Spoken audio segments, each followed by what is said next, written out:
దేవునికి మహిమ కలుగునుగాక. చెప్పాలి మీరందరూ చేతులెత్తి గట్టిగా హల్లెలూయా.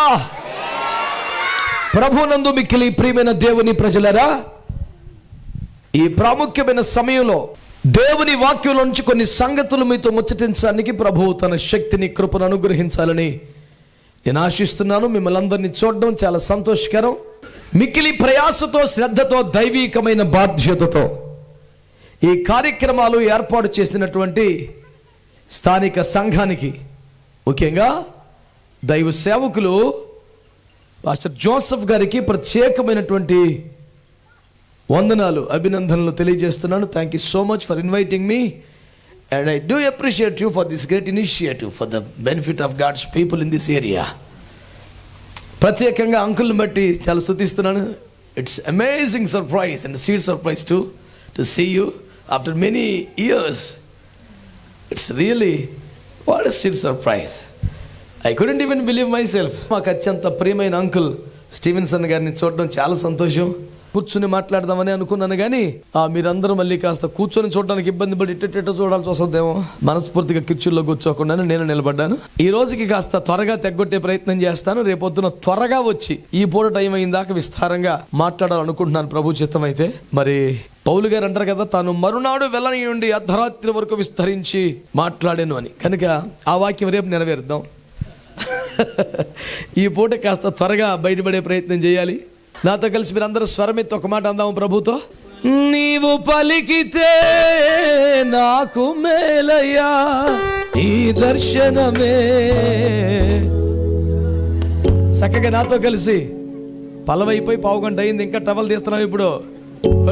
నీవు పలికితే, నీవు పలికితే నీ దర్శనమే,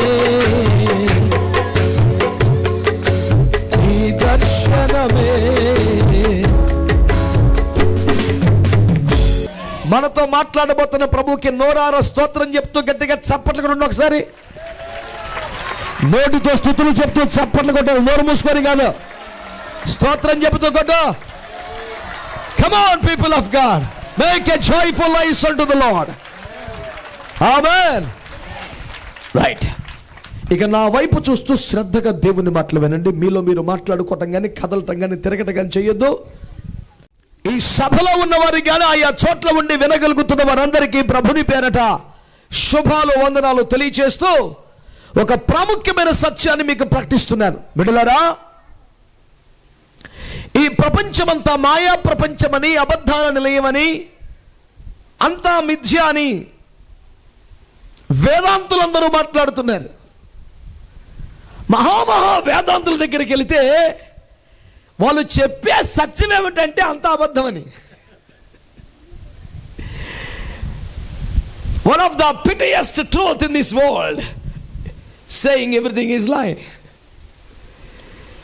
ఈ ప్రపంచంలో మేధావులందరూ కలిసి చెబుతున్నటువంటి పరమ సత్యమేమనగా అంతా అబద్ధమేనని, అది నిజముగానే గోచరించుచున్నప్పటికీ సత్యమైనది ఉన్నదని, అది మాకు దూరముగాను లోతుగా ఉన్నదని, దాన్ని గ్రహింపగలవాడు లేనందున స్వయముగా తానే సత్యమైన దేవుడు భూమి మీదకి దిగి వచ్చాడని, సత్యమును చెప్పడానికే భూమి మీదకి వచ్చాడని ప్రభువైన యేసుక్రీస్తు వారు తన మరణ ఘడియలలో జనన రహస్యాన్ని బయటపెట్టాడు ప్రపంచానికి. పిలాతు ఎదుట నిలబడి మహాదేవుడు ముద్దాయిగా ప్రశ్నలకు జవాబులు చెప్పవలసిన స్థితిలో యేసు ప్రభు వారు సెలవిచ్చిన మహోన్నతమైన మాట ఏమిటంటే, ఆయన అన్నారు, సత్యమును గూర్చి సాక్ష్యమిచ్చుటకు వచ్చి తిని, ఇందు నిమిత్తమే లోకములో పుట్టి తిని, సత్య సంబంధి అయినవాడు నా మాట వినును అన్నాడు. దేవునికి స్తోత్రం కలుగునుగాక. విచిత్రం, యేసు ప్రభు నీ లోకానికి ఎందుకు వచ్చావా అంటే మనం 190 కారణాలు చెప్తాం, అన్నీ కరెక్టే. కానీ అసలు ముచ్చట ఏంటంటే, ఈ ప్రపంచానికి తెలియని కొన్ని సత్యాలు ఉన్నాయట, అవి చెప్పడానికి వచ్చారన్నాడు. ఎవరినైనా పంపొచ్చు కదా, జోసెఫ్ గారు, జఫన్యా గారు పంపించవచ్చు కదా. లేదు లేదు లేదు, స్వయంగా నేనే వచ్చి చెప్పాల్సిన సత్యాలు కొన్ని ఉన్నాయి.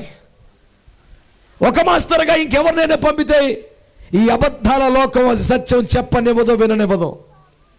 నా స్థాయిలో వచ్చి నేను చెప్పి వెళ్ళాల్సిన కొన్ని ఉన్నాయి అని యేసు ప్రభు వారి లోకానికి వచ్చి కొన్ని సత్యాలు చెప్పారు. ఆ ప్రభు చెప్పిన సత్యాలలో ఎన్నో అక్షరాల నెరవేరిపోయాయి. ఇక నెరవేరవలసింది ఇంకొకటి ఉంది. అదేంటంటే నేను మళ్ళీ వస్తా. ఆమేన్, స్తోత్రం చెప్పండి. యేసు ప్రభు నేను రెండవసారి వస్తాను, సద్గురు అనే పేరు మీద కోటాను కోట్ల మందికి ఉపదేశాలు బోధలు చేస్తూ స్ఫూర్తి నింపుతున్న ఒక పెద్ద మనిషి, అద్భుతంగా ఆంగ్లంలో ఉపన్యసించగలిగినటువంటి విశ్వవిఖ్యాతమైనటువంటి ఆ పెద్ద ఆయన యేసు ప్రభు రెండవసారి వస్తే ఎంత ఎట్టకారంగా ఉంటుందో అంటూ జోకుల మీద జోకులు పేల్చి ప్రపంచాన్ని నవ్వించాడు. He made fun out of it. కానీ జ్ఞానములో, ఆంగ్ల పరిజ్ఞానములో వారిలో దశమ భాగం కూడా చెల్లని నేను. వయసులో, అనుభవంలో, జ్ఞానంలో, ప్రఖ్యాతిలో వారు చాలా గొప్పవారు. నేను ఎందుకు పనికిరాని వాడినే. కానీ నేను ఒక మాట అంటున్నాను, యేసుక్రీస్తు మొదటి రాకడకు సంబంధించి ఏదైనా ఒక్కటైనా అబద్ధమైందా? మీరు చెప్పండి పెద్దవారు. టపటప కొన్ని మాటలు చెప్తాను వినండి. యేసు ప్రభువు అన్నారు, ఈ సర్పమ, మానవ జాతిని మోసగించి నాశనానికి తీసుకెళ్తున్నటువంటి నీ దుష్ట పన్నాగాన్ని ఓడించి నీ తలను చెత్తగొట్టి నీ నుండి మానవ జాతిని విముక్తి చేయడానికి అసలు పురుష సంయోగం, పురుష ప్రయోగం, పురుష బీజం లేకుండా నేను స్త్రీ సంతానంగా లోకములో నరావతారం ఎత్తబోతున్నాను అని చెప్పాడు. ఆదికాండం 3:15. ఖచ్చితంగా పురుష సంయోగం లేకుండా వచ్చాడా లేదా? దమ్మున్న వయసున పడాలి. ఇప్పుడు మిగతా కోటల్లా కాకుండా సరైన బాక్సులు పెట్టించాడు అయ్యగారు ఈసారి. దేవునికి స్తోత్రం చెప్పండి. హల్లెలూయా. మరి మీరు కూడా కొంచెం విషయం పెంచొద్దా? యేసుక్రీస్తు ప్రభువారు ఏదో మరి అలా అన్నావులండి, కుదరలేదు అనలేదు. నేను స్త్రీ సంతానంగా వస్తానన్నాడు. ఈ ప్రపంచంలో ఎప్పుడైనా ఎక్కడైనా ఎవరైనా పురుష సంయోగం లేకుండా, పురుషుని ప్రమేయం లేకుండా స్త్రీ ఒంటరిగా ఒక సంతానాన్ని కనగలిగే ఛాన్స్ ఉందా? అఖిల బ్రహ్మాండమును చరాచర జగత్తును సృష్టించి నిర్వహిస్తున్న మహాదేవుని ఆ వాక్యమే, మహాజలముల మీద వినబడుతున్న ఆ శబ్దమే, ప్రపంచ ఆస్తికులందరూ వినటువంటి ఆ వాగ్దేవుని నోటి మాటయే కన్య గర్భాన ప్రవేశించడం ఏమిటి? శిశువుగా మార్పు చెందటం ఏమిటి? దినదినాభివృద్ధి చెందటం ఏంటి? లోక రక్షకుడుగా యేసు పేరు మీద బయటికి రావడం ఏమిటి? ఇదేమన్నా మామూలు ముచ్చట? పోనీ ఇది జరగలేదా? ఇదేమన్నా చందమామ కథ? ఇదేమన్నా నీతి చంద్రికల్లో ఒక భాగమా?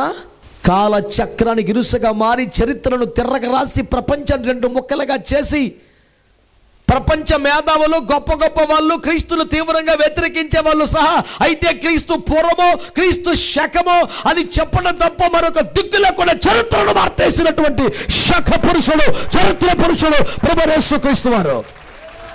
ఆమేన్. ఒకరైనా ఫెయిల్ అయిందా అని చెప్పిన దాంట్లో? పోని స్త్రీ సంతానంగా వస్తానన్నాడు, వచ్చాడు. సంఖ్యాకాండం 24:17 నక్షత్రము యాకోబులో ఉదయించునన్నాడు. అంటే నేను ఒక దేశం నక్షత్రమై యాకోబు అనగా ఇశ్రాయేలు దేశంలో పుడతానన్నాడు. కింది వచ్చిన దేశములో కాదు, యూదా గోత్రములో పుడతానన్నాడు. ఇశ్రాయేల్ దేశంలో పుట్టలేదా? మీ మౌనం నశించును గాక, మీ నోర్లు తెరవబడును గాక. ఆయన ఇశ్రాయేల్ దేశంలో పుట్టలేదా? యూదా గోత్రములో పుట్టలేదా? యెషయా-గ్రంథం 7:14 ఇమ్మానుయేలును పేరు పెడతారన్నాడు. అదే పేరు మీద రాలేదా? మాట్లాడతలేదు మీరు. దావీదు దర్శనం చూసి ఉక్కిరి బిక్కిరైపోయి పాట రాశాడు. నీతి సమాధములు కలుసుకున్నాయి, కృపా సత్యములు ఒకటైపోయినాయి. బాబో ఇదంత విచిత్రమో, భూమి మీద నెరవేరబోతుంది, సత్యము భూమిలోనే మొలవబోతుందని కేకలేశాడు. నెరవేరలేదా? మాట్లాడాలి గట్టిగా. యెషయా ముద్దు నుండి చిగురు పుట్టుతున్నాడు. యెషయా 11లో చిగురుగా వచ్చాడా లేదా? మాట్లాడరే. మీకా గ్రంథములో యూదా బెత్లెహేమ, యూదా ప్రధానులు ఎంతమంది అల్పమైన దారుగారు, నీ ప్రజలను ఏలువాడు నీలోనే పుడతాడని చెప్పాడు. బెత్లెహేము టౌన్లోనే పుట్టాడా లేదా? మాట్లాడరే మీరంతా. యేసుక్రీస్తు మొదటి రాకడకు సంబంధించి చెప్పిన మాట ఏదైనా వేలైందా? దాన్ని బట్టినా రెండో రాకడ మీద నీకు అంచనా రావాలిగా. అమ్మా ఇక్కడ నీకు మాట చెప్తాను విను. చిన్నోడు పెద్దోడు నువ్వు ఎవడు పోయినా సరే నీకు సొంతంగా నమ్మకం లేదు, చూసాకన్నా రావాలిగా. మనలో మన మాట, నోవహు ఓడ కట్టాడు అనండి. ఇక రేపు మాపు ఎంట్రీ ఇవ్వాలనే లోపు మొదటి జీవరాశులందరినీ అందులో పెట్టాలి కదా. ప్రతి జంతువు, ప్రతి మృగము 2 జతలు, బలి అర్పణకు పనికొచ్చే పవిత్రమైనవి 7 జతలు పెట్టాలి. దున్నపోతులు, పందులు, కుక్కలు, నక్కలు, ఏనుగులు, ఎలుకబంట్లు, చిరుతపుల్లి, పెద్ద పుల్లు, అన్ని రకాలు కూడా. ఎన్ని జతలు? 2 జతలు అంటే 4 శాల్తీలు, 4 ఏనుగులు. ఓరి నాయన, 4 పెద్ద పుల్లు, 4 చిరుత పుల్లు, 4 ఎలుకబంట్లు, అడుగు దున్నలు, పందులు, కుక్కలు, నక్కలు, తోడేళ్ళు. ఈ జంతు ప్రపంచం ఏమైనా మామూలుదటండి? అన్ని 2 జతలు. ఎవడైనా వెళ్ళి వాటిని తోలుకు రాగలరా పాస్టర్ గారు? ఈ ఫ్యామిలీ 8 మంది వెళ్ళి తోలుకొస్తారా? అవుద్దా అసలు పని? మాట్లాడరే. ఆ 8 మంది కాదు, మనమంతా వెళ్ళకు ఏనుగు తేగలమా? అది కుదురుద్దా? కానీ అక్కడ ఏం రాసింది తెలుసా? 7వ అధ్యాయంలో, దేవుడైన యెహోవా నోవహు నిర్మించిన ఓడలోనికి సకల జంతువులను సమకూర్చగా. ఆగస్టు 15 రోజున స్కూల్ పిల్లలు రోడ్డు మీద లైన్ కట్టి నడిచినట్టుగా వచ్చేస్తాయి. దున్నపోతులు, పందులు, పులులు, సింహాలు. స్తోత్రం చెప్పరే. వర్షం వచ్చేస్తుందంట, వీళ్ళు తేలిపోతారంట, మనందరం చచ్చిపోతామంట అని ఎట్టకారం ఉన్నోడికి ఇప్పుడు బలు వెలుగుతుంది. ఏంటి? సింహాలు, దున్నపోతులు, పందులు, పెద్ద పులులు, జిరాఫీలు, ఒంటెలు, కంచరగాడిదలు, అడ్డగాడిదలు వరుస పెట్టి లైన్గా స్కూల్ పిల్లల మాదిరి తిన్నగా వచ్చి వాళ్ళకి ఎక్కేస్తుంటే నేను అంటున్నాను, రే నీకు నమ్మకం లేదు, నువ్వు వర్షం నమ్మవు, నీ వాళ్ళంతా ఈ తింగరతనం కింద ఉంది. కానీ ఈ పులులు, సింహాలు, క్రూర మొగాలు లైన్ కట్టి వస్తున్నప్పుడన్నా వామ్మో ఇది సామాన్యం కాదనిపించాలిగా. మాట్లాడుతున్నది మీరు అనిపించాలా వద్దా? ఎక్కడైనా జరిగిందా? ఎప్పుడైనా ఎక్కడ ఇలాంటి వింత ఉందా? నువ్వు మేధావే, నువ్వు తెలివైనోడివే, నువ్వు పెద్ద పెద్దోడివే, నువ్వు చాలా భాషల్లో మాట్లాడతావు, కరెక్టేనా? మీరు ఆలోచించండి. మరి వర్షపెట్టి లైన్ కట్టేస్తారండి జీవరాశులు. దేవునికి స్తోత్రం. ఎవడైనా తోలగలడా? ఎవడైనా సమకూర్చగలడా? ఇది దేవుని శక్తి అని అర్థం అవ్వాలిగా. అసలు ఇన్ని జంతువులు, ఇన్ని మృగాలు లైన్ కడతాయి అంటే, ఒరే మనం ఇన్ని తెంగరోడ కింద లెక్కేసాం, ఏదో కాదు ఏదో మ్యాటర్ ఉందరు బాబోయ్, మనం కూడా వెళ్ళిపోతే లోపల అనుకోవాలి కదండి. ఆ వాటిని చూసి కూడా బయట తిరిగాడు. యేసుప్రభు లోపలికి వచ్చి తలుపేసాడు. ఈ లోపు తలుపేసేదాకా అలాగే ఉంటుంది ఎట్టకారం ఒకటికి. స్తోత్రం చెప్పరే.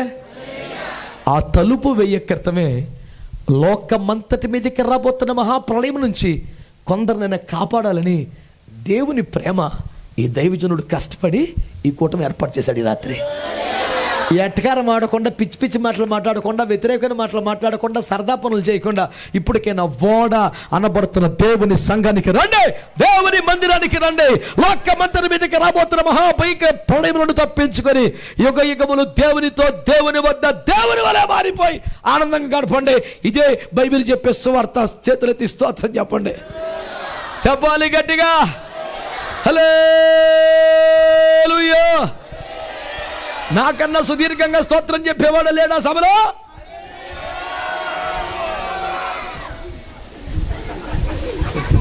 తేలిపోయారు సార్ మీ బ్యాచ్ అయ్యారు. నాన్ స్టాప్ గారి సేవ రోజుకి మినిమం 3 కూటాలున్నాయి. ఇంకా చిన్న చిత్తగా మధ్యలో చిన్న పేరు పెట్టేమని ఒకడో చిన్న రిబ్బన్ కట్టేసి వెళ్ళిపోమని ఎన్ని తగులుతాయి మధ్యలో. 3 ప్రధాన కూడికలు కాకుండా అవన్నీ కలుపుకుండా 5-6 కూటాలు చేస్తాను రోజుకి.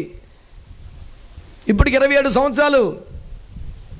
2017లో స్వరపేటకి మొత్తం అరిగిపోయి నీకు మాట్లాడుతూ నీ భార్యకి అన్నం కావాలని అడగలన్నా కాగితం మీద రాయటమే నీ పోయింది వయసు వెళ్ళిపోన్నాడు డాక్టర్.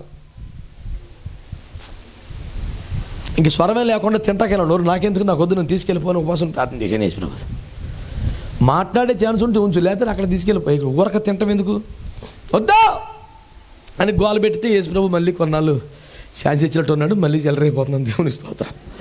హల్లెలూయా. ఇదివరకు కూడా స్వరం అయితే ఇంకొంచెం గట్టిగానే ఉండేది. అంకుల్ కోటపాళ్ళు పెట్టారు పూర్వకాలం. సుమారు 15 సంవత్సరాలు అవుతుంది. మైక్ లేకుండానే కిలోమీటర్ వెళ్ళిపోయేది వాయిస్. ఈ మధ్య కొంచెం తగ్గింది ఎంతైనా. మావాడు ఎక్కడ పెడతాడా రేటే ఏమయ్యా నాకు మట్టుకు బాగానే ఉంది అంటాడు. దేవునికి స్తోత్రం. అందరికీ బాగుండాలి కదండి. కోటలు అయిపోయి చెప్దాం అప్పుడు. దేవునికి స్తోత్రం కలుగునగా. చెప్పరే గట్టిగా హల్లెలూయా. హల్లెలూయా. ఈ స్వరం 10 కాలాల పాటు ఉండాలంటే ఆ స్వరం కొంచెం దేవునికి స్తోత్రం. మరి అది యేసు ప్రభు వారి మొదటి రాకడకు సంబంధించి ఎక్కడైనా ఎప్పుడైనా ఒక్క ప్రవచనమైనా ఫెయిల్ అయిందా? ఈ ప్రపంచంలో ఎప్పుడైనా ఎక్కడైనా ఎవడైనా పలాని దేశంలో పుట్టాలని ప్లాన్ చేసుకుని పుట్టేసేను ఉంది ఎవరికన్నా? అసలు కుదురుద్ది ఎవరికైనా? అలెగ్జాండర్కైనా వాళ్ళ బాబుకైనా, ఏమండి తెగనీలిగిన నీరోకైనా సరే కుదురుద్దా? అర్జునికైనా వాని అబ్బకైనా ఒకటి కాదా నీతి అన్నాడు సుమతి శతకంలో. ఎవడన్నా ఉన్నాడా చెప్పండి? ఏ గోత్రంలో పుట్టాలో ప్లాన్ చేసుకోవడం కుదురుద్దా? మాట్లాడరే. ఏ పేరు మీద పుట్టాలో ముందే ప్లాన్ చేసుకొని రావడం కుదురుద్దా? ఇవన్నీ ముందుగా చెప్పి ఎగ్జాక్ట్గా దిగి వచ్చిన వాడు, కాలం మీద అధికారం ఉన్నవాడు, ప్రకృతిపై అధికారం ఉన్నవాడు, చరిత్రను నెట్ట నిలువుగా చేల్చగలిగిన వాడు ఒకడు. ఆయన పేరేంటి? ఆయన పేరేంటి? ఊడిపోయిన పార్టీ కూడా గట్టిగా మాట్లాడుతుంది, అధికార పార్టీ కూడా మాట్లాడతా సార్. మరి దేవునికి స్తోత్రం. మరి మన నాయకుడి ఓడిపోయాడే గెలిచాడా? చెప్పరా గట్టిగా. గెలిచాడు సార్. అసలు ఓటమంటే తెలుసా ఆయనకి? ఎప్పుడైనా ఫెయిల్ అయ్యాడా? ఎప్పుడైనా మాట తప్పాడా? అన్నావాలంటే ఇప్పుడు అన్నీ అలా కుదురుతాయి అన్నాడా? అన్నాడంటే చేశాడు. పంక్తులు తీరు కూర్చోండి, పంక్తులు తీరు కూర్చోబెట్టు. ఎందుకు రిస్క్? వద్దులు పంపించేయి. ఒకరికి సాలపోయినా మన మీద ఏడుస్తారు. అయ్యగారు ఎక్లెస్ని పెట్టేశాడు. దేవునికి స్తోత్రం. నాకు టెన్షన్ వచ్చేస్తుంది దాన్ని చూస్తుంటే. దేవునికి స్తోత్రం కలుగునగా. ఎందుకు వచ్చింది సార్ రిస్క్? ప్రార్థన చేసి పంపించక అందరికీ భోజనాలు అంటే ఎవరికైనా తగ్గకపోతే 500 మంది తిని వెళ్ళిపోతారా? ఒకడే రుత్తాడు రోడ్డు మీదకి వెళ్ళి. ఎందుకు వచ్చిందిలే సార్? ప్రభు, ఈ అరణ్యంలో ఒకడు 400 ధ్యానాలములతో రొట్టెలు కొనగలడా? తెచ్చినా సరిపోతాయా? ఎందుకు వచ్చిన రిస్క్? పంపించాయి అన్నాడు ఒక అపోస్తలుడు. యేసు ప్రభు అన్నాడు, ఎగవేస లేకుండా మీరే పెట్టండి అడిగాను. You are taking too much of risk, you know. I know. ఏమన్నా ప్రాబ్లం అవుతుందేమో. కూర్చోబెట్ట, భక్తులు తెర కూర్చోబెట్ట అన్నాడు. అందరు లైన్లో కూర్చోబెట్టిన తర్వాత ఇక్కడ ఎంత ఉంది? ఓ చిన్నపిల్ల టిఫిన్ బాక్స్. నేనెటు పోగలను దేవా, దిక్కులేని వాడనో ప్రభోని శరణు చచ్చితే. పరిస్థితి ఇది బట్రా అన్నాడు. ఆశీర్వదించాడు. పట్టుకెళ్ళి పంచిపెట్టమన్నాడు. సుమారు 15,000 మంది తిన్నారట. అయినా 12 గంపలు మిగిలిపోయినాయంట. దేవునికి స్తోత్రం కలుగునుగా. సర్లే, సందర్భం వచ్చింది కానీ చెప్తున్నాను. యేసు ప్రభు 12 గంపలు మిగిలిన ఎట్ట మిగిలిన తెలుసా? మిగిలినవన్నీ ప్రోగు చెయ్యగా అనండి. మిగిలిపోయిన మొక్కల్ని ఏరమని చెప్పిన దేవుని బిడ్డలం మనం. వేసిన మొక్కల్ని పారేయమని చెప్పిన దేవుడి పిల్లలం కాదు. పనికి మళ్ళీ లేచాలి ఎవడు వేయకూడదు భోజనాల దగ్గర. అడ్డగోలుగా పిచ్చగా వడ్డించేసుకోవడం, సింపుల్గా వెళ్ళి పడేయటం. సైతాన్ పుత్రులు, మారు మనుషులేడు, దొంగ విశ్వాసులు. ఒక గడి ఆల్చిపోయినా భోజనాలు చేసే దగ్గర ఉండి ఆ లాకులు చూసి వెళ్తాను ఎవరు రాత్రి. నేను చాలామందికి సైతానాత్మ పట్టేసి ఉండదు. అది ఏమి లేదు ఏ అంటాడు, కిలికి సంవత్సరం పడేస్తాడు. ఏమిరా పాపిష్టి మానవా, కళ్ళు నెత్తికెక్కినారా నీకు? ఏసయ్యా ఎవరు తెలుసా? మిగిలిపోయిన ముక్కలు కూడా పోగు చేయండి అన్నాడు. నీకు వడ్డించిందే పారేస్తున్నావు, నీకు ఎంత కొవ్వొట్టేసిన వారం ఇది. అట్లాంటి దుష్ట దుర్మార్గ నీచ నికృష్ట స్వభావం ఎడకని ఉంటాడు. ఇప్పుడు మారు మనసు పొందాలి, లేకపోతే ఉగ్రలో 7 పాత్రల మీదకి వచ్చేస్తాయి. చెప్తున్నా, నేను ఎట్లాగని రికమెండ్ చేసి ఒక్క పాత్రను వచ్చేలాగా చూస్తాను. దేవునికి స్తోత్రం కలుగునుగా. చెప్పరే, ప్రతి మెతుకు దేవుని కృప, ప్రతి మెతుకు అనేక మంది బిడ్డల కన్నీరు, వారి కష్టం, వారి చెమట, వారి ప్రయాస. పొగరు పట్టిన పనులు ఎవరు చేయొద్దు. దేవునికి స్తోత్రం చెప్పండి గట్టిగా. ఆమేన్, హల్లెలూయా. బిడ్డలారా, దేవుని వాక్యాన్ని శ్రద్ధగా మీరు ఆలోచించగలిగితే తన మొదటి రాకడకి సంబంధించి ఒక్కటి కూడా ఎప్పుడు ఫెయిల్ అవ్వలేదే. మరి రెండవ రాకడకి సంబంధించి మాత్రం ఇంకా డౌట్ ఎందుకురా నీకు?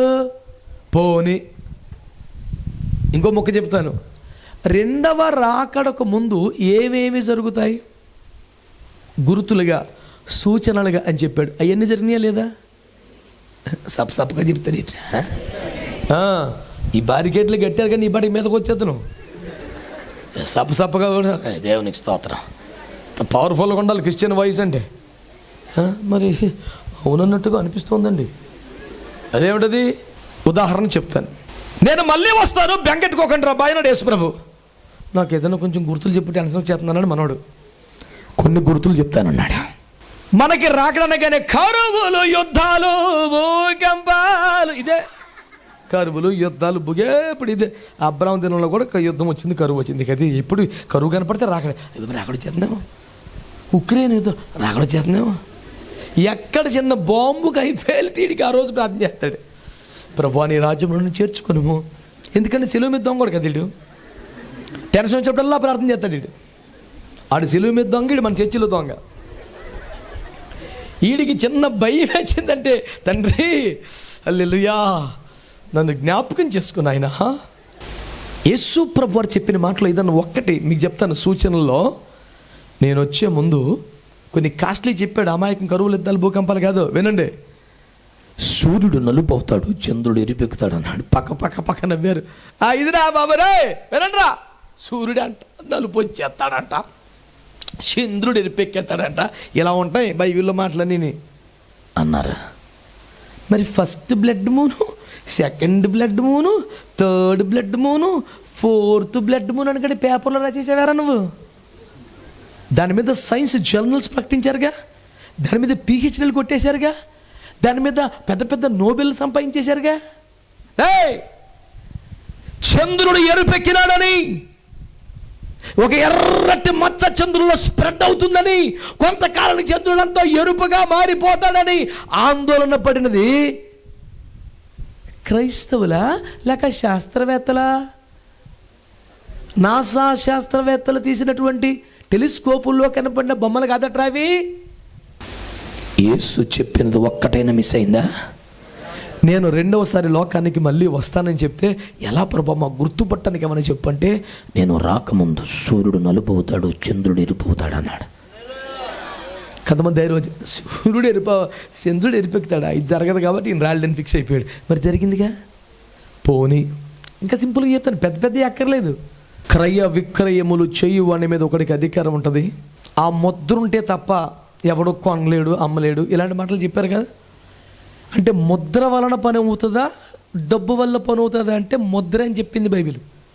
మోడీ గారు మొదలుకొని ప్రపంచ మేధావులందరూ క్యాష్లెస్ ట్రాన్సాక్షన్స్కి ఎంకరేజ్ చేస్తున్నారుగా. మడతపెట్టి ఇస్త్రీ చేసి మరి పరుపు కింద పెట్టి దాచి 2000 రూపాయలు నోటు పని చేయదు. అది అర్జెంటుగా బ్యాంకులు ఇచ్చేది, దేవునికి స్తోత్రం. దాచుకున్న నోట్లు ఏం పని చేయవు, కట్టలు నోట్లు రద్దు చేసినప్పుడు ఆ ఫస్ట్ గవర్నమెంట్లో నేను నా రోజున కొత్తగూడెంలో ఉన్నాను. నేను లాడ్జ్లోంచి బయటకు వచ్చాను, కారు ఎక్కుతున్నాం, నెత్తి మీద టపేలు పడింది. ఇక మనకి ఎక్కడికి వెళ్ళినా కొంతమంది దుర్మార్గులు ఉంటారు కదా, క్రీస్తు ప్రేమను బట్టి హల్లెలూయా ఎవడో వేసాడు రాయి కాదు, 100 రూపాయల నోట్ల కట్ట చిరాకు చేసేసాడు. చూస్తే 500 రూపాయల నోట్లు, 1000 రూపాయల కట్టలు. కారులో వెళుతూ కొత్తగూడెం వీధులు ఇట్లా ఇసురుతున్నాడు కట్టలు. మెంట్లో చేసింది అడిగి, దాచాడు, మొత్తం రద్దు చేసి పడేశారు. అడిగి మెంట్లో చేసింది. జనాలు కింద పడిపోయి మీద పడిపోయి ఆ కట్టలు పోగేసేసుకుంటున్నారు. నవంబర్ 8 అని గుర్తు, నాకు తేట అంత కరెక్ట్గా గుర్తులేదు, కానీ నోట్ల రద్దులు చేసేసిన రోజు. ప్రపంచం ఈ రోజున క్యాష్లెస్ ట్రాన్సాక్షన్స్ వైపు తిరుగుతుంది. ఎక్కడికైనా ఒక కార్డు ఉంటే చాలు, ఆ బార్ కోడ్ ఉంటే చాలు. ఒకటి కాదు, రెండు కాదు. దానియేలు గ్రంథంలో దేవుడు దర్శనం చూపించాడు, రాజుగారికి అర్థం చెప్పించాడు. దానియేలుతో ఒక మహాప్రతిమ కనబడుతోందిట, అందులో ముఖము శిరస్సు సువర్ణమయమైందట. ఆ తర్వాత రొమ్ము భాగం చూస్తే వెండి, కిందకు వచ్చేపాటికి పాదములు ఇనుము మట్టి కలిసి ఉంటాయని చెప్పాడు. వ్యాఖ్యానం కూడా దానియేలు చెప్పాడు, రాజా ఆ సువర్ణమయమైన శిరస్సు తమరి పరిపాలనే, అంటే బబులోను సామ్రాజ్యం. నెక్స్ట్ది మాదీయ పారసీక సామ్రాజ్యం. బబులోను సామ్రాజ్యం అయిపోయిందిగా, మాదీయ పారసీక సామ్రాజ్యం అయిపోయిందిగా, దాని కింద గ్రీకుల సామ్రాజ్యం అయిపోయిందిగా. ఇక మిగిలింది ఏంటి? ఇనుము మట్టి కలగలిసినవి. పాదాల కింద ఇంకేం లేదే లాస్ట్. అంటే చివరి ప్రభుత్వం ఏంటి? బబులోను సామ్రాజ్యం కాదు, గ్రీకుల సామ్రాజ్యం కాదు, మాదీయ పారసీక సామ్రాజ్యం కాదు. చరిత్ర చదువుకోండి, గూగుల్ అమ్మని అడగండి, కొట్టుకొని చూడండి, చెప్పుద్ది.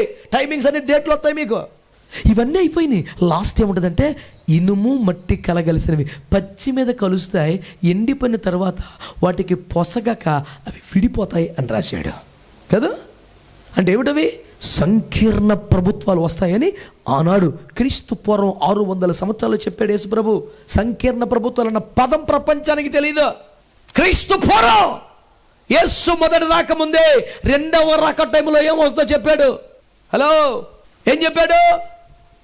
బలమైన పార్టీలు బలహీనమైన పార్టీలు కలిసి ప్రభుత్వాన్ని పెడతాయి.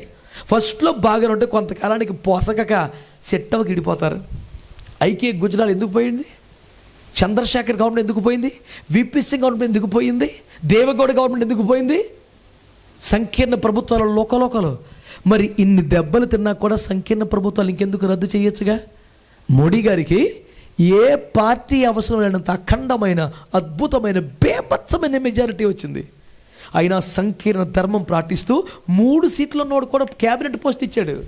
300 సీట్లు కొట్టుకొచ్చినాడు 3 సీట్లు లెక్క చేస్తామేంటి? అసలు మోడీ గవర్నమెంట్ బీజేపీ గవర్నమెంట్లా ఎన్డీఏ గవర్నమెంట్ అంటున్నారా? అసలు ఎవడి పార్టీ సహకారం అక్కర్లేదు, వారికి అంత మెజారిటీ వచ్చింది. రెండోసారి కూడా బేభత్సంగా కొట్టుకొచ్చారు. కానీ సంకీర్ణ ధర్మం బైబిల్లో యేసయ్య ఒక్కసారి అన్నాడంటే జరిగి తీరుద్దంతే. నీకు నచ్చినా నచ్చపోయినా జరగదు. తూర్పేటు నమ్మకం చూస్తారేంటి? తూర్పేటు చూపించండి, నీకు నచ్చకపోతే ఇటు అవుద్దా? అంతే. స్తోత్రం చెప్పండి. నేను ఒప్పుకోను, ఒప్పుకోకపోతే you cannot change the truth. నువ్వు సత్యాన్ని మార్చలేవు, అవ్వదు. ఇప్పుడు నీకు ప్రియమైన వ్యక్తి చనిపోయారు, నేను ఒప్పుకోను, ఇది అబద్ధం అంటే తప్పదు, భరించాలి. సత్యాన్ని మార్చలేం. మీకు ఒక మంచి మాట చెప్తున్నాను, సంకీర్ణ ప్రభుత్వాలు వస్తాయని చెప్పాడు. ఎక్కడ కాదు, ఈవెన్ బ్రిటన్లో కూడా రాజరికాలు ఏలుబడి చేసిన దేశంలో కూడా సంకీర్ణ ప్రభుత్వాలు పెట్టాల్సి వచ్చింది. దేవునికి స్తోత్రం కలుగునగాక. ప్రపంచంలో రాజరిక పాలన అయిపోతుందని, ప్రజాస్వామ్య పాలన వస్తుందని సంకీర్ణ ప్రభుత్వాలు ఏర్పాటు చేయాల్సి వస్తుందని చెప్పాడు. గ్రీకుల సామ్రాజ్యం, మాదీయ పారసీక ఇవన్నీ అయిపోయినాయి. లాస్ట్లో సంకీర్ణ ప్రభుత్వం తర్వాత పాదాలవి ఇంకేమీ లేవు. అంటే అర్థం ఏంటి? దాని తర్వాత మహోన్నతిని పరిశుద్ధులే రాజ్యాధికారము పొందుదురంటే యేసు రాజ్యం వచ్చుద్దని చెప్పాడు. అంటే సంకీర్ణ ప్రభుత్వాలే చివరి ప్రభుత్వాలు. ప్రపంచంలో మరొక రాజరికాలు ఇంకేం రావు. బైబిల్ అంత ఖరాఖండిగా మాట్లాడింది ప్రపంచంతో. ఎక్కడైనా ఫెయిల్ అయిందా? మాట్లాడరే. ఎక్కడైనా తప్పిందా? అయినా యేసుప్రభు రెండో రాకడ జోక, నువ్వే జోక్గా మిగిలిపోతావు చివరికి. బుద్ధి జ్ఞానంలోని తింగరమోహం రాయి పైకి ఎక్కరేసిన కింద పడుతుంది, మహామేధ వేసిన పడుతుంది. దట్ ఈస్ సైన్స్ అంతే.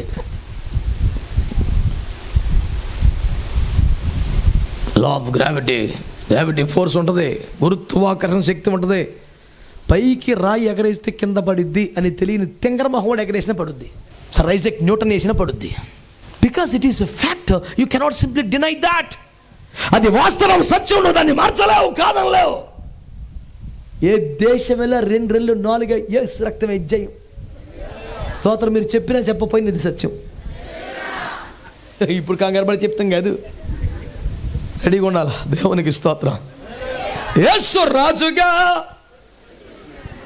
అయినా సరే మనకి తీరుబాటుగా వచ్చేచున్నాడు. దేవుని వాక్యములు ఆలోచన చేస్తే యేసు ప్రభు మరలా వస్తాడా అనేది 100% నిజం. ఎవడికి నచ్చకపోయినా, ఎవడు జోకులేసినా, ఎవడు ఎటకారమాడినా ఇది జరగవలసిన సత్యము. ఇది మార్పు లేని సత్యము.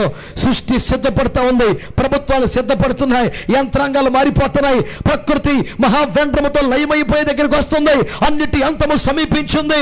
గమనములో మార్పులు కనబడుతున్నాయి. చంద్రుల్లో మార్పు, సూర్యుల్లో మార్పు, ప్రపంచ గమనములో మార్పులు వస్తున్నాయి.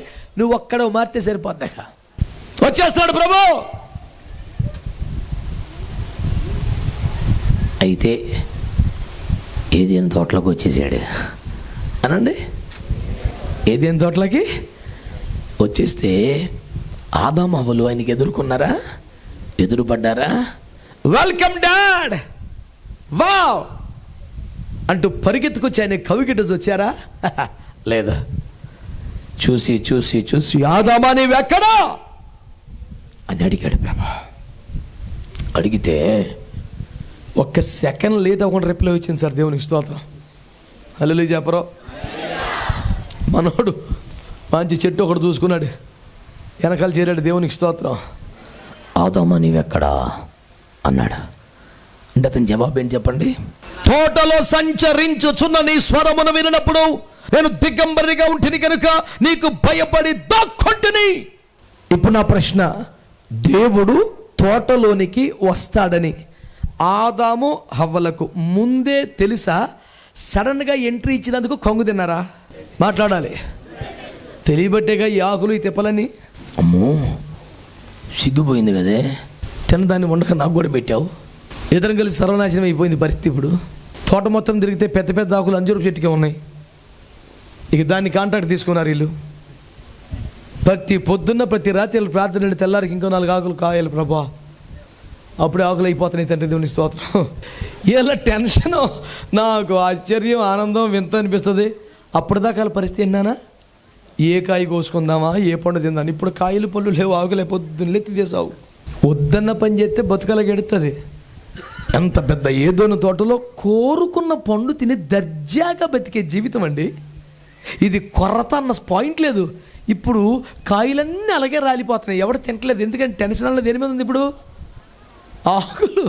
ఈ ఆకులు తెచ్చుకొని ఈడు బట్టలు కుట్టుకొని ఆమె బట్టలు కుట్టుకొని కచ్చడాలు తయారు చేసుకొని పర్లేదా, బాగానే ఉన్నానా, is it okay my dear, super honey, thank you. వీళ్ళ టెన్షన్ అంతేంటి? నర్ర మానవుడు వచ్చే ఛాన్స్ ఉందా అసలు? భూమి మీద ఉన్నాడా? వీళ్ళిద్దరు మనుషులు లేరుగా, మరి టెన్షన్ అంతా దేనికి? ఆయన వస్తాడు సాయంత్రం, అమ్మో ఇట్ట ఆయన ముందుకు వెళ్ళగలం. వాళ్ళ టెన్షన్ అంతా ప్రభు వస్తాడని. మంచి డ్రెస్ కుట్టుకున్నారు, ఆ రాత్రి పడుకున్న పొద్దులేసేపటికి ఆకులన్నీ చెదిరిపోయి పొద్దున్న లేచి కట్టుకుని మళ్ళీ సాయంత్రానికి ఎండకి ఎన్ని వాడిలు పోతాడు. అమ్మాయి మళ్ళీ సాయంత్రం ఆకులు తీసిరా. ఉదయం సాయంత్రం వీళ్ళు టెన్షన్ అంతా ఆకులు కోసుకోవటమే. పళ్ళు ఏమైపోయినాయి ఏమో. వాళ్ళకు పండు తినాలన్న టెన్షన్ కన్నా సిగ్గును కాపాడుకోవాలని ఆందోళన ఎక్కువైపోయింది. నీకు ఎందుకు దరిద్రం తాపరించింది? సుఖాన లైఫ్ ఎందుకు దరిద్రం? బట్టి చెప్పిన మాట వినవు కదా. యేసు ప్రభు చెప్పిన మాట కానీ ఆడెవడో కంచెవతలోడు సైతాన్ కూడా ఆడు చెప్పిన మాట నచ్చింది. ఎందుకు నచ్చింది చెప్పనా? ఏసయ్య మాట కఠినంగా ఉంటుంది, ఆడి మాట తీయగా ఉంటుంది. తింటే చచ్చిపోతావు అన్నాడు. ఆ మాట బాగుందా? ఎప్పుడు ఇంతే అరిచేస్తాడు మా మీదకి వచ్చి. ఆడొచ్చి మీరు చావనే చావరా, మీరు దేవతల మాదిరి పోతారు. Hallelujah, what a preaching it is. Hallelujah. ఈ జఫన్యా శాస్త్రి గారు ఒకటి తగిలాడు జోసఫ్ గారి దెబ్బకి. ఇంకా సాలక ఆయన ఖండించి ఇంకొంచెం అలిసిపోయి గొంతెక్కిపోయి ఈయనకి ఎక్కేసాడు. ఇద్దరు కలిసి మాకు రేవెట్టేస్తున్నారు. దుర్మా చచ్చిపోతావు, తప్పు చేయకూడదు. ఈ బోధ ఎక్కదో. ఎంత ఘోర పాపులైనను ఈ 100 రూపాయల నూనె కొనుక్కున్నాడు. యేసు రక్తం ఎందుకు మీరు పరిశుద్ధ పరిపడు ఆడనొచ్చుతాడు. ఈ ఖర్చీపు కొనుక్కొని నీకు బాధలు పోతాయి. ఈ నూనె డబ్బాలు అమ్మి ఖర్చీపులు అమ్మి అయిపోయింది బిజినెస్, పాతపడిపోయింది. ఈసారి మ్యాట్లు అమ్ముతున్నాడు. ప్రేయర్ మ్యాట్ అంట. యోగాను చూసి వీడికి వచ్చింది పేరేమన్నా. వీళ్ళందరూ మారు మనసు పొందాలని ఒక స్తోత్రం చెప్పండి. మనము చెప్పు స్తోత్రముల వల్ల మారతారండి. ఓయ్ మీరు నమ్మాలి. స్తుతికా శక్తి ఉంది. అర్ధరాత్రి పౌలు గారు పాటలు పాడుతుంటే కరడు కట్టిన ఖైదీలు మారిపోయారండి బాబు. మన బ్యాచ్ ఎందుకు మారరా? మీరు అలాగే డౌట్గా చెప్తారేంటి? దేవునికి స్తోత్రం కలుగునుగా. ఇప్పుడు చెప్పండి, ఆదాము అవ్వలకి ఆయన వస్తాడని తెలుసా తెలీదా? ఈ టెన్షను ఈ సిద్ధపాటు అంతా ఆయన వస్తాడని, ఆయన ముందుకు వెళ్ళాల్సి వస్తుందని, దిగంబరత్వం పనికిరాదని, మర్యాదగా వస్త్రధారులమై ఉండాలని కదా ఇదంతా కూడా. మరి ఎంతగా ప్రిపేర్ అయ్యి మంచి వస్త్రములు తయారు చేసుకొని కట్టుకొని let him come, no problem, we can face him, hallelujah అని ప్రిపేర్ అయిపోయిన వాళ్ళు, రానై ఎదుర్కొందాము రాజుని హల్లెలూయా అని ప్రిపేర్ అయిపోయిన వాళ్ళు ఆయన రాగానే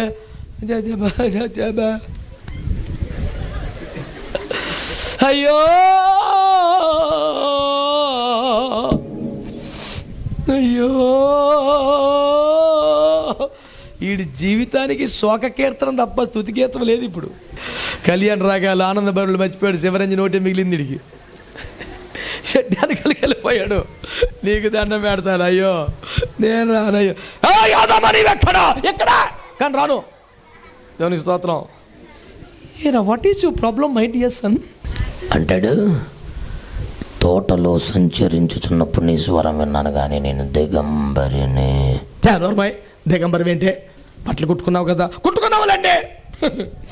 మీరు వచ్చేదాకా బాగానే ఉన్నాయి, మీరు వచ్చేదాకా ఏ పని చేస్తలేదు. దేవునికి స్తోత్రం. వీళ్ళు కుట్టుకున్నాయి తిప్పల బండి అన్ని దేనికోసం? యేసు వస్తాడు, వస్తే ఆయన ముందుకు వెళ్ళాలి, దిగంబరత్వం పనికిరాదు, సిగ్గుని కప్పుకోవాలి, ఏదో కాస్త సంస్కారవంతంగా మర్యాదగా ఏమండోయ్ వస్త్రం కట్టుకోవాలనే కదా కట్టుకున్నారు. వీళ్ళు సిద్ధపడిన, వీరు తయారు చేసుకున్న వస్త్రములన్నీ యేసు వచ్చేంత వరకు పర్లేదనిపించినాయి. తీరా యేసు వచ్చాక యేసు ముందు నిలబడటానికి పనికిరానివై, వెలవలబోయినవై, భయముతో సిగ్గుతో పారిపోయి దక్కునే దౌర్భాగ్యానికి దిగజారిపోయి. కారణం ఏమిటి? యేసుని ఎదుర్కోవాలంటే, దేవుడి ముందు నిలబడాలంటే దేవుడిచ్చిన వస్త్రమే ఉండాలి, కానీ నువ్వు కుట్టుకున్నది పని చేయదురా. రేమండ్స్, డిగ్జామ్ కూర్చునే చేయలేక బేటా, ఏం పని చేయవు. అది దేవుడిచ్చిందై ఉండాలి తప్ప మానవుడు తయారు చేసుకున్నవేమీ కూడా మాట్లాడరే. ఇలా కూడా వెళ్ళొచ్చు, ఇలా కూడా పొందొచ్చు, ముంచాయిలంటే శీతాకాలం శిలకంపు కూడా ఇవ్వచ్చు. పితాపుత్ర పవిత్రాత్మ నామమున ఆమేన్. వెళ్ళిపరా. తండ్రి అయిన దేవుని నామములో, కుమారుని నామములో, పరిశుద్ధోత్మ. ఇడు గాల్లో సిలివేసేస్తుంటాడు ఈడు. ఆమేన్.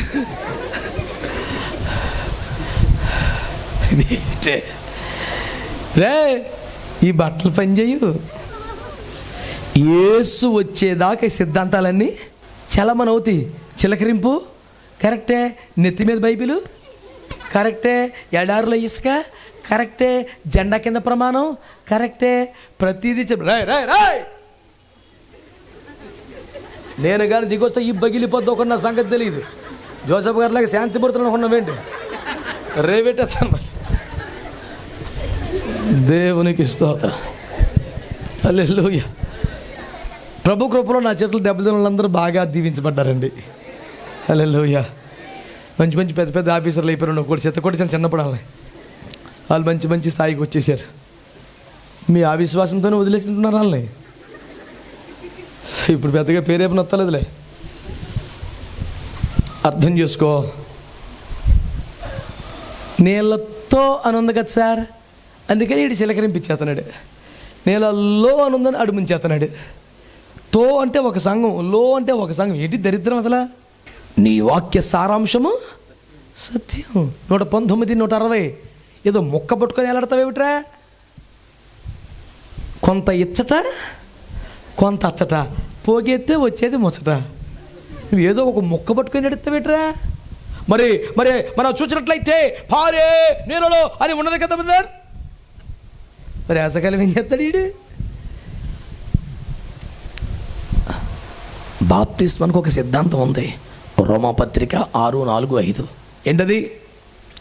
కాబట్టి తండ్రి మహిమల క్రీస్తు మృతుల్లోంచి అలాగే లేపబడ్డాడు, అలాగే మనము కూడా క్రీస్తుతో కూడా నూతన జీవము కలవారమే నడుచుకున్నట్లు బాప్తిస్మము ద్వారా ఆయన మరణములోనికి పాలు పొందుచున్నాం. ఆయన మరణం యొక్క సాదృశ్యములోనికి ఐక్యము గలవారమైతే ఆయన పునరుత్థానం యొక్క సాదృశ్యములోను ఐక్యము గలవారమయ్యుందము. స్తోత్రం చెప్పండి. బాప్తిసం ఇచ్చినా తీసుకున్నా అనండి. చూసేవారికట ఏం కనిపించాలంట? ఆయన మరణము యొక్క సాదృశ్యం అనండి. సాదృశ్యం అంటే అర్థం ఏంటండి? దృశ్యం అంటే కళ్ళతో కనపడేది, చూడగలిగేది.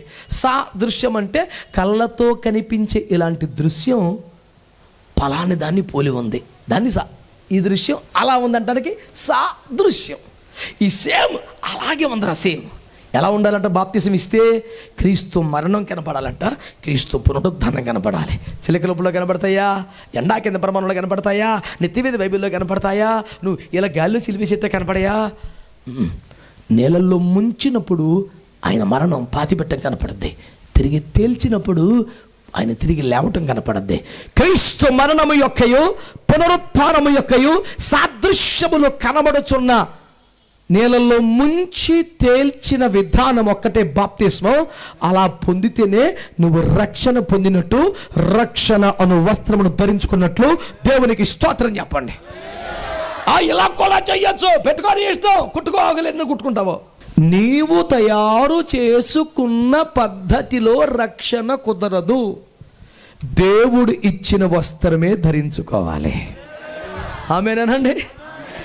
దేవుడు ధరించిందే ఆయన ఇచ్చిన మహిమను పోగొట్టేసుకున్నారు. ఇక ఆకులు పోగేస్తున్నారు. పొద్దున్న మాపులు ఇదే పని, చెట్టు కింద కూర్చొని ఆకులు కుట్టుకోవడమే పని. ఇన్ని తిప్పళ్ళు పడినా నీ సిద్ధాంతాన్ని, డినామినేషన్ని కాపాడుకోవటానికి, అమాయక జనాన్ని పోగొట్టుకోకుండా కాపాడుకోవటానికి నువ్వెన్ని ఆకులు కుట్టుకున్న కుదరదు. యేసు రాబోతున్నాడు. ఆదామా, నీవెక్కడా? ఇప్పుడు నా పాయింట్, ఆయన వస్తాడని వీళ్ళకి ముందే తెలుసా తెలీదా? యేసు రాకడను గురించి అవగాహన ఉంది కాబట్టి ఎదుర్కోగలిగారా? మాట్లాడరే. యేసు రాకడ, యేసు వస్తాడని ముందే తెలుసు గనుక ఎదుర్కోగలిగారా? మాట్లాడాలి. ఎదుర్కోగలిగారా? లేదు. అలాగే రెండవ రాకడ మీద నీకు ఎంత నాలెడ్జ్ ఉన్నా నువ్వు ఎత్తబడవు. రాకడ నీకు ఎంత అవగాహన ఉన్నా, ఈ విషయం నీకు ముందే తెలిసినా, ఇలాంటి ప్రసంగాలు ఎన్నో వినేసినా, ఛాన్స్ ఇస్తే నువ్వే చెప్పగలిగినా, it is not the information that can help you to stand before Jesus Christ in his return. యేసు తిరిగి వచ్చినప్పుడు ఆయన ముందు నిలబెట్టగలిగేది రాకడ గురించిన అవగాహన కాదు,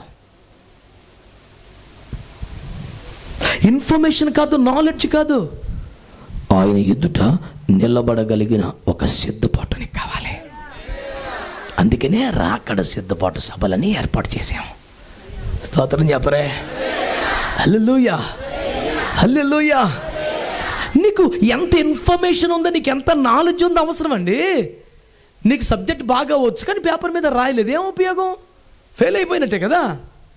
నీకు ఎన్ని వాక్యాలు తెలుసు, నీకు ఎన్ని కంటతావచ్చు, ఛాన్స్ ఇస్తే ఎన్ని చెప్పగలవు? కాదు, నీవు రక్షణ అను వస్త్రాన్ని కలిగి ఉన్నావా లేదా? That's it. అయ్యా, తోటలో సంచరించుచున్న నీ స్వరమును విన్నాను కానీ భయపడి దాక్కున్నాను. నేను దిగంబరిని. దిగంబరి ఎలా అవుతావయ్యా? కచ్చదాలు కుట్టుకున్నావు కదా, ఏదో పేరుకే తప్ప నీ ఎదుట నిలబడటానికి పనికిరావు బాబు. యేసు వచ్చేదాకా డినామినేషన్లు ఉంటాయి, యేసు వచ్చేదాకా సిద్ధాంతాలు ఉంటాయి, యేసు వచ్చేదాకా అన్ని సూపర్ అంటగా చెలరేగిపోతూ ఉంటాయి. కానీ ఒక్కసారి యేసు వస్తే ఇవి ఆకులు తేలిపోతాయి, ఈ సిగ్గు బయటపడుతుంది. దేవుని ముందు నిలబడలేవు. దేవుడిచ్చిన వస్త్రం నీకుంటే తప్ప దేవుని ఎదుర్కొనగలిగిన అవకాశం నీకు ఉండదు. నీదే మతమైనా, నీదే డినామినేషన్ అయినా, నువ్వెంత సీనియర్ వస్తువైనా, మహిమలో బతికిన ఆదాముకి దిక్కులేదు, దేవునితో ఫ్రెండ్షిప్ చేసిన వాడికి దిక్కులేదు, దేవుని స్వరూపం పోలికని కలిగిన వాడికి దిక్కులేదు, దేవునితో ఒక్క నరుడు వేరొక నరుడితో కలిసి తిరిగినంత చనువుగా బతికిన వాడికి దిక్కులేదు. నీవెంత డినామినేషన్ ఎంత, నీవెంత సిద్ధాంతం ఎంత? సిగ్గుపడి చచ్చిపోతుంటే ఆ ఏదెన్లో ఒక నిర్దోషమైన పశువు వధించబడి దాని చర్మము చీల్చబడి ఆ చర్మంతో చొక్కాయలు చేయించి వారికి తొడిగించట. అప్పుడు అవి వేసుకొని మరలా ఆయన ముందుకు వచ్చి, అయ్యా ఇంకెప్పటికీ తండ్రి ముందుకు రాలేమనుకున్నాం, సిగ్గుతో దూరం అయిపోతున్నాం అనుకున్నాం, నిన్ను ఎదుర్కొనే ధైర్యం మాకు లేకపోయింది, మా కొరకు బలైపోయావు. ఏదో గొర్రె పిల్లలు కోసాడు అనుకుంటున్నారా? ఏదో ఎద్దును చంపాడు అనుకుంటున్నారా? అయ్యో, ప్రకటన గ్రంథం 13:8 జగదుత్పత్తిలో వధించబడిన దేవుని గొర్రె పిల్లంట. ఆరంభంలోనే వధించబడి 2000 సంవత్సరాల క్రితం కల్వరి కొండ మీద నా ప్రభు చనిపోయిన మాట నిజమే, కానీ అది మొదటిసారి కాదట, అది ఒక్కసారి మాత్రమే కాదంట. జగదుత్పత్తి మొదలుకొని వధింపబడిన కాదు, వధింపబడుచున్న దేవుని గొర్రె పిల్ల. మా వేదన, మా దుఃఖం, మా బాధదే. ఆ ప్రభుని ఇంకా నువ్వు సిలువ వేస్తావా? ఆయన ఇంకా బాధ పెడతావా? జగదుత్పత్తి మొదలుకొని వధింపబడుతూనే ఉన్నాడు. ఆయన చనిపోకపోతే, ఆయన చర్మం చీల్చబడకపోతే ఏదేనులో వారి సిగ్గు కప్పబడిదా? వారు ధైర్యంగా బయటికి రాగలిగేవారా? వారు దేవుని ముందు నిలబడగలిగేవారా? యేసే రాకపోతే, వధించబడకపోతే, ఆయన చనిపోటు ద్వారా, ఆయన తన శరీరం అనే తెరను చీల్చుకున్నట్టు ద్వారా సిద్ధపరిచిన రక్షణ మనకి ఇవ్వకపోతే మనం తండ్రి ఎదురు నిలబడే అవకాశం మనకు లేదో. ఆ వస్త్రం సంపాదించుకో, దాని పేరు రక్షణ. దాని పేరేంటి చెప్పండి? యెషయా గ్రంథం 61:10 రాశాడు, శృంగారమైన భాగా ధరించుకున్న పెండ్లి కుమారుని రీతిగాను, ఆభరణముల చేత అలంకరింపబడ్డ పెండ్లి కుమార్తె రీతిగాను ఆయన రక్షణ అను వస్త్రాన్ని మాకు ధరింపచేశాడు. రక్షణ అను వస్త్రం రక్షణ పొందటం అంటే మతం పుచ్చుకోవటం కాదు. రక్షణ పొందడం అంటే క్రైస్తవులు దిగిపోవటం కాదు. రక్షణ పొందటం అంటే ఏదో కన్వర్షన్ అవ్వటం కాదు. రక్షణ పొందడం అంటే తెలుసా, నీ పాపపు దిగంబరతో సిగ్గును కప్పుకొని దేవుని ఎదుట నిలబడగలిగిన ఒక అర్హతను సంపాదించుకోవటం, నీ గౌరవాన్ని సంపాదించుకోవటం, నీ సిగ్గును కప్పుకోవటం, నీ తండ్రి ఎదుటికి రాగలగటం, నీ దేవుని ముందు ధైర్యముగా నిలబడగలగటం. దేశానికి ఒక దేవుడు లేడు, దేశానికి ఒక స్వర్గం ఉండదు, దేశానికి ఒక నరకం ఉండదు. దేవుడు ఒక్కడే, మనుషులందరూ ఒక్కటే, అందరూ పాపములు సృష్టించిపోతున్నారు. నరకాన్ని తప్పించుకోవటానికి రక్షణ పొందాలి. ఆ రక్షణ యేసయ్య తన స్వంత శరీరమును చీల్చుకొని ప్రతి అవయవాన్ని గాయపరుచుకొని రక్తమంతా కార్చి సిద్ధపరిచారు. ఆ రక్షణను ఎలా పొందగలవంటే బాప్తిస్మము ద్వారా. మార్కు సువార్త 16:16 నమ్మి బాప్తిస్మం పొందితే ఆ రక్షణ నీకు వచ్చేస్తుందని చెప్పాడు. చేతులెత్తి స్తోత్రం చెప్పండి. ఆ మాట నమ్మాలా? అవును, ఆయన మాటనే నమ్మాలి. ఆయన మాటే సృష్టిని చేసింది, ఆయన మాటే పతనమైపోయిందని బాగు చేసింది, ఆయన మాటే ప్రపంచాలను నడిపిస్తోంది, ఆయన మాటే రక్షకునిగా అవతరించి లోకానికి వచ్చింది. దేవుని ఎదుర్కోవాలంటే, దేవుని ముందు నిలబడాలంటే మనకు కొంత అవగాహన ఉంటే సరిపోదు. మనం దేవుడితో తిరిగిన అనుభవం ఉంటే సరిపోదు. మనం తోటలో బ్రతికినటువంటి చరిత్ర ఉంటే సరిపోదు. మనకు రక్షణ అను వస్త్రం ఉండాలి. ఆమేన్, హల్లెలూయా. రక్షణ వస్త్రం ఉండాలి. ఈ రక్షణను వస్త్రమును సంపాదించుకున్న తర్వాత ఇంకా పర్వాలేదంటావా? నా మాట విను. ప్రకటన గ్రంథం 16:16 తన వస్త్రమును కాపాడుకునేవాడు ధన్యుడు అని రాశాడు. అంటే వస్త్రం వచ్చింది, రక్షణ పొందావు, కానీ దీన్ని ఏం చేయాలట? చెప్పండి, ఏం చేయాలట? రక్షణను ఏం చేసుకోవాలి? మనం కాపాడుకోవాలి. ఎలా కాపాడుకోవాలి? అబద్ధ బోధలు వినకూడదు అనండి. ఆడెవడో వచ్చాడు, సైతాన్ గడు వచ్చి ఇది నిజమా అన్నాడు. మీరు చావనే చావరు అన్నాడు. అప్పుడు ఏమనాలి? అదేమో కానీ నువ్వెవడవు అసలు? మా తండ్రి గురించి చెడ్డగా మాట్లాడుతున్నావేంటి? ఆయన అబద్ధాలు చెప్తున్నాడంటే అసలు నువ్వెవడవరా? నువ్వు రాయ్ ఇక్కడ ఏమండో ఇడు ఎవడో వచ్చాడు రండి అని కేకెత్తే ఎంత బాగుండు. పోనీ ఏసయ్యో ఇడు చూడు అంటే ఎంత బాగుండు. She felt that she can manage everything on her own. ప్రతి దానికైనా ఉండాలా? నేను చూసుకోగలను, ఇలా చూసుకొని ఇంక చూసుకోవడానికి ఏమి లేక చెట్టు కలుపుతున్నారు. ముచ్చట అర్థమైన వాళ్ళందరూ స్తోత్రం చెప్పండి. అబద్ధ బోధలు వింటే దెబ్బ అయిపోతావు. వినేశారు, మీరు ఏమవరో, మీరు చావరో, మీరు శుభ్రంగా ఉంటారో, ఈ మాటలు వినిపోయారు. రెండవ మాట, ఒకడు యెరూషలేము నుండి యెరికోకు వెళ్తున్నాడు, దొంగల చేతిలో చిక్కాడు. వారు అతను కొట్టలేదంట, మొదట అతని బట్టలు దోచుకున్నారు, ఆ తర్వాత కొట్టారు. ఎందుకు తెలుసా? అతడు బట్టలతో ఉంటే కుట్టిన గాయాలతో కూడా పారిపోతాడు, ఏదైనా ఒక ఆశ్చర్యపురం చేరతాడు. అందుచేత మొదట వారి బట్టలు లాగేశారు, ఆ తర్వాత ఇష్టానుసారంగా కొట్టారు. వాడుకు పారిపోయేంత ఓపిక ఉన్నా పారిపోయే అవకాశం లేదు. నువ్వు దేవునికి దూరం. యెరూషలేము అంటే ఏంటి? సంఘం, పరిశుద్ధుల సహవాసం, మందిరం ఉన్న చోటు, సంఘం పుట్టిన చోటు, అపోస్తలులు ఉన్న చోటు, ప్రార్థించిన చోటు, పరిశుద్ధాత్మ దిగి వచ్చిన చోటు. దేవుని మందిరం, సంఘం, సహవాసం, పరిశుద్ధుల శిబిరం, ఆత్మీయ కోడిక యెరూషలేము అంటే. అలాంటి యెరూషలేమును వదిలి యెరికోకి, ఏదో వ్యాపార పట్టణానికి, ఖర్జూల మట్టల పట్టణానికి, ఆకర్షణల వైపు, లోకంలోనికి దిగుతున్నాడు. వినండి, సంఘానికి, సహవాసానికి దూరం అవుతున్నావా? మెల్లిమెల్లిగా మధ్య మధ్యలో ఒక వారం ఎగ్గొడుతున్నావా? కొన్ని కూడికలు మానేస్తున్నావా? ఇదిగో దేవుని వాక్యం చెబుతుంది. శ్రద్ధగా నా మాట విను, శ్రద్ధగా నా మాట విను. దేవుని వాక్యం అంటుంది, యెరూషలేముకు దూరం అయితే, సంఘానికి, సహవాసానికి, ప్రార్థనకి, అనుభవాలకి దూరం అయితే నీ వస్త్రాన్ని కోల్పోతావు. వస్త్రాన్ని కాపాడుకోవాలనుకుంటున్నావా? అబద్ధ బోధల్లోకి వెళ్ళొద్దు, సత్యములో ఉండవు. రెండు, వస్త్రాన్ని కాపాడుకోవాలనుకుంటున్నావా? మందిరాన్ని, సహవాసానికి దూరం అవ్వద్దు, జాగ్రత్తగా ఉండవు. మూడవది, పరమగీత గ్రంథం 5వ అధ్యాయం 5-8 వచనాల మధ్య షూలమితి పడుకుని ఉంది. ప్రభు తలుపు తడుతున్నాడు. నా ప్రియులారా, నా సఖి తలుపుది, నీ కొరకే వచ్చాను, తలుపుది. లెక్క చేయలా.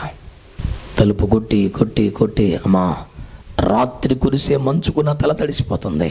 నువ్వు ఎవరు అనుకుంటున్నావు బిడ్డ? నేనే. కిటికీ సందులో నా చేయి పెడతాను, నా గుర్తులు చూసి ఒకవేళ గుర్తుపట్టు.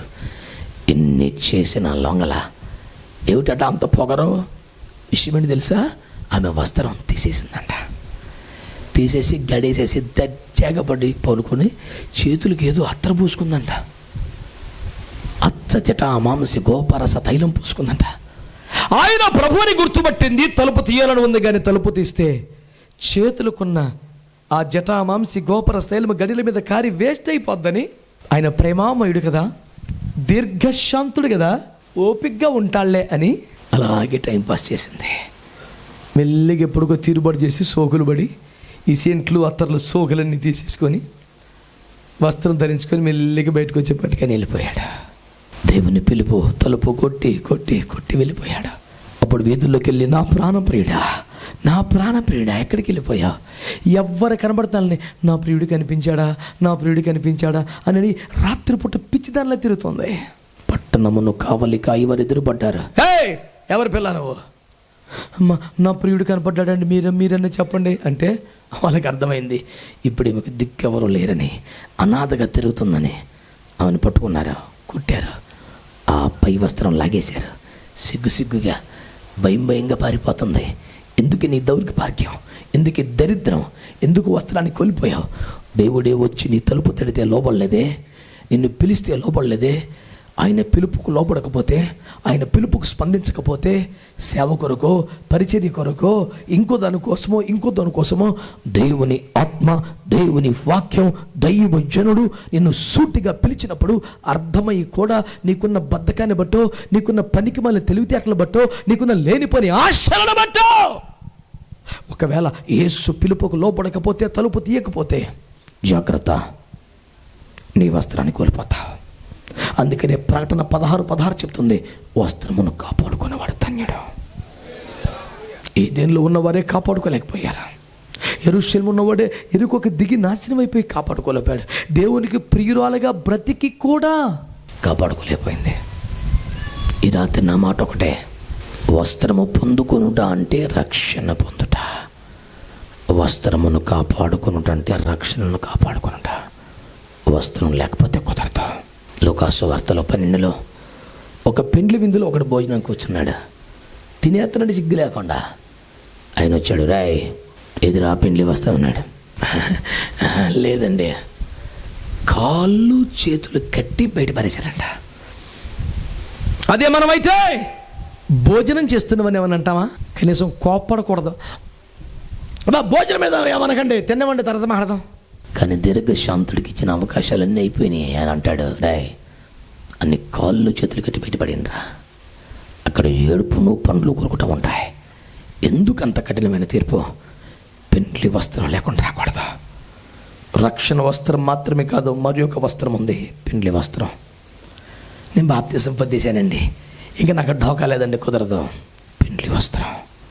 ప్రకటన గ్రంథం 13వ అధ్యాయం 6-9 అక్కడ రాశాడు, ధరించుకుంటకు ప్రకాశములను నిర్మలమును నైనా సన్నపు నార బట్టలు ఆమెకి ఇవ్వబడెను, అవి పరిశుద్ధుల నీతి క్రియలు. ఆమేనండి, ఆమేన్.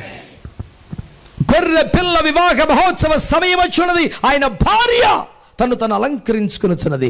ఆమెకు ఒక మంచి సన్నపు నార వస్త్రం ఇవ్వబడింది, ఒక పట్టు వస్త్రం, ప్యూర్ సిల్క్ లెనిన్ ఇచ్చారట. ఏమిటది? పరిశుద్ధుల నీతి క్రియలో. 1 రక్షణ వస్త్రం, 2 పెండ్లి వస్త్రం. లేకపోతే యేసుని ఎదుర్కోలేవు, యేసు ముందుకు రాలేవు. యేసు దేవుడు నిజం, యేసు లోకానికి వచ్చాడు నిజం, నీ కొరకు చనిపోయాడు నిజం, తిరిగి లేచాడు నిజం, ఆత్మను పెంపాడు నిజం, రాబోతున్నాడు ఇంకా నిజం. ఆయన ఎదుర్కోవాలంటే రక్షణ వస్త్రం ఉండాలి. 2 ఆ వస్త్రాన్ని కాపాడుకోవాలి. 3 పరిశుద్ధుల నీతి క్రియలు అనే పెండ్లి వస్త్రం సంపాదించుకోవాలి. అబ్రహాం ఎలాగున్నాడు, ఇస్సాక్ ఎలా ఉన్నాడు, శామ్యూల్ ఎలాగున్నాడు, ఏలియా ఎలాగున్నాడు, ప్రవక్తలు ఎలాగున్నారు, అపోస్తలులు ఎలాగున్నారు, మన ముందు ప్రయాసపడుతున్న దైవజనులు ఎలాగున్నారు, వాళ్ళని చూసి అదే క్రియలు మనం చేయాలట. నా స్టైల్ నాది, నా భోజనం నాది, నేను అమెరికా వాడిని ఫాలో అవుతా, పోతావరా రే. పరిశుద్ధుల నీతి క్రియలు, వెస్టర్నైజ్డ్ కల్చర్ పోతావు. యాక్చువల్గా అండి మన దగ్గర ఎలా ఉంటుంది కానీ ఫారిన్ కంట్రీస్లో అయితే ఏం చేయమంటావరా, ఫారిన్ కంట్రీస్లో ఇంకా పనికి మళ్ళీ బోల్డ్ ఉన్నాయి, నెత్తికి పూసుకుంటావు తెచ్చి.